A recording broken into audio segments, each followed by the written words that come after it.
Dream school চ্যানেলে সবাইকে স্বাগতম। আজকের এই ভিডিওটি তৈরি করেছি ষষ্ঠ শ্রেণীর শিক্ষার্থীদের জন্য। আজ আমরা ষষ্ঠ শ্রেণীর স্বাস্থ্য সুরক্ষা বইয়ের চলো নিজে আবিষ্কার করি এই অধ্যায়টি নিয়ে আলোচনা করব এবং এই অধ্যায়টিতে যে প্রশ্নগুলো রয়েছে এবং যে ছক পূরণগুলো রয়েছে সেগুলোর সমাধান দেখিয়ে দিব। সুপ্রিয় শিক্ষার্থীরা, সামনে আমরা ষষ্ঠ শ্রেণী আরও ভিডিও লেসন নিয়ে হাজির হব। আশা করছি তোমরা আমাদের চ্যানেলটি সাবস্ক্রাইব করে আমাদের সাথেই থাকবে। আর যদি তোমাদের কোনো প্রশ্ন, পরামর্শ বা মন্তব্য থাকে এই ভিডিওর কমেন্টে লিখে আমাদেরকে জানাতে পারো।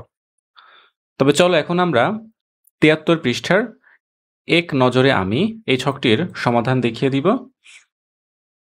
আমি আশা করছি তোমরা ইতিমধ্যে এই ছকটি পূরণ করে নিয়েছো। তারপরে আমরা এক নজরে এই ছকটি কিভাবে পূরণ করতে হবে তা দেখে আসি। এক নজরে আমি আমার ছবি, এখানে একটি ছবি অঙ্কন করতে হবে। তোমার নিজের ইচ্ছা মতো একটি ছবি অঙ্কন করবে।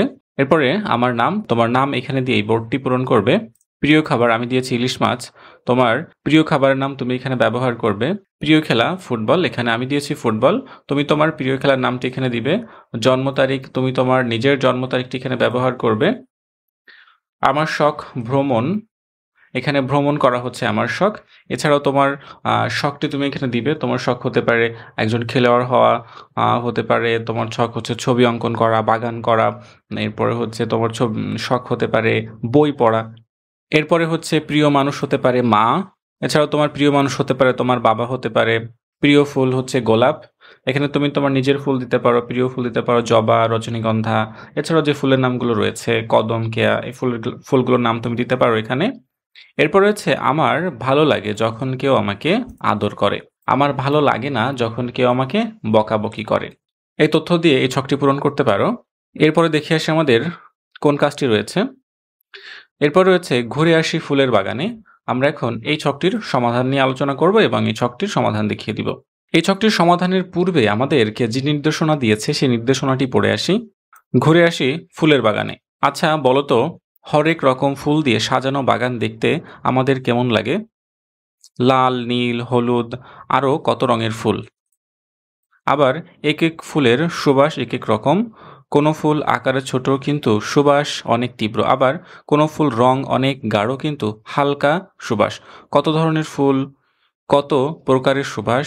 বাগানের প্রতিটি ফুল তাদের নিজের গুণে বাগানটাকে সুন্দর করার জন্য অবদান রাখছে। আচ্ছা ফুলের কথা কেন হচ্ছে তা কি আমরা বলতে পারি? ফুলের কথা হচ্ছে কারণ আমরা সবাই বাগানের এক একটা ফুল।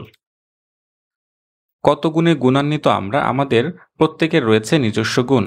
এই গুণ দিয়ে আমরা সব সময় নিজেদের ও অন্যদের কিছু না কিছু করেই যাচ্ছি। আমরা কেউ কারো মতো নই, কিন্তু আমরা প্রত্যেকেই খুব সুন্দর।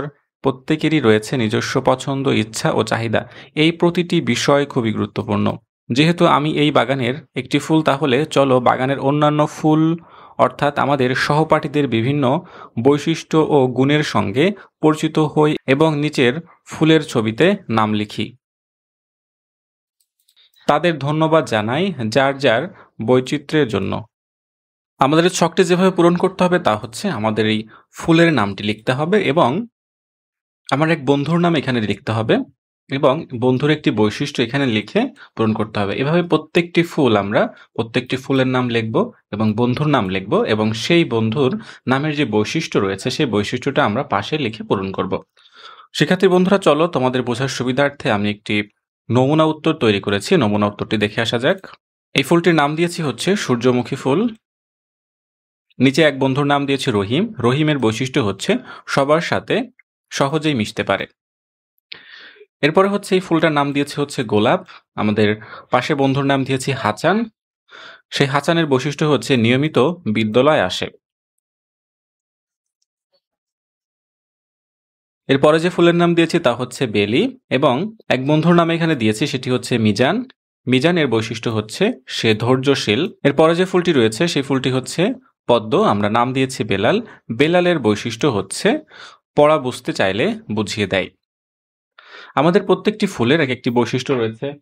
কোনো ফুলের গন্ধ বেশি, কোনো ফুলের গন্ধ কম, কোনো ফুল লাল রঙের হয়, কোনো ফুল সাদা রঙের হয়। এভাবে প্রত্যেকটি মানুষেরই বিভিন্ন রকমের বৈশিষ্ট্য রয়েছে। সেই বৈশিষ্ট্যগুলো আমরা এখানে উপস্থাপন করছি। এরপরে যে ফুলটি রয়েছে সেটি হচ্ছে জবা। আমরা জবা ফুল অনুসারে আমার এক বন্ধুর নাম দিয়েছি হচ্ছে লিমা। লিমার বৈশিষ্ট্য হচ্ছে সে আত্মবিশ্বাসী, এটি হচ্ছে লিমার বৈশিষ্ট্য। এর পরবর্তী ফুল আমরা নাম দিয়েছি গন্ধরাজ, নিচে নাম নিয়েছি লামিয়া। লামিয়ার বৈশিষ্ট্য হচ্ছে সবাইকে সম্মান করে।